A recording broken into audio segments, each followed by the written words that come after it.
U.S. Attorney General-designate Pam Bondi advanced past the Senate Judiciary Committee on Wednesday on a party line basis, teeing her up for a full chamber confirmation vote. Bondi, 59, cleared the committee in a 12-10 vote, with Democrats lined up in stiff opposition against her.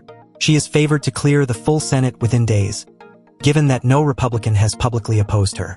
What we learned is that she is a tough but fair career prosecutor who built her reputation by enforcing the rule of law, Senate Judiciary Chairman Chuck Grassley, Republican, Iowa, said about her nomination Wednesday.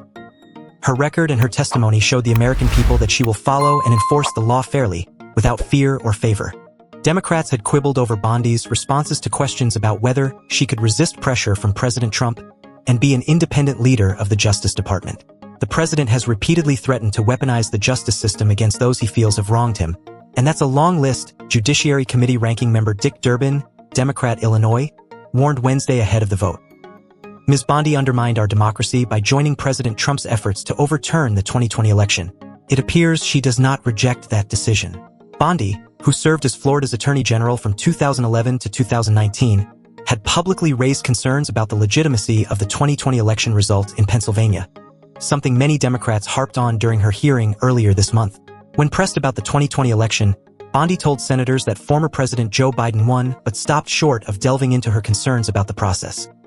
The Floridian also assured Democrats on the panel that she would not play politics when she helms the Justice Department. "Senator, what I can tell you is I will never play politics," Bondi told Senator Adam Schiff, Democrat, California, during a fiery exchange earlier this month.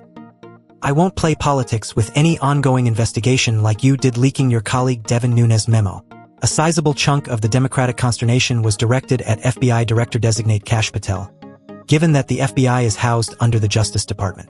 Grassley, 91, confronted Democratic criticisms of Bondi on Wednesday and argued that loyalty to the president should not have been disqualifying.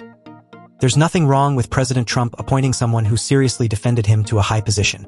Ms. Bondi publicly supported President Trump, just like 77 million Americans who voted him back into office in November. So this too is not a disqualifying attribute," he insisted. Trump, 78, had initially tapped former Representative Matt Gaetz, Republican, Florida, to serve as his AG, but that prompted skittishness from many Republican senators. Ultimately, Gaetz, 42, dropped out of consideration, leading to Trump selecting Bondi to helm the DOJ.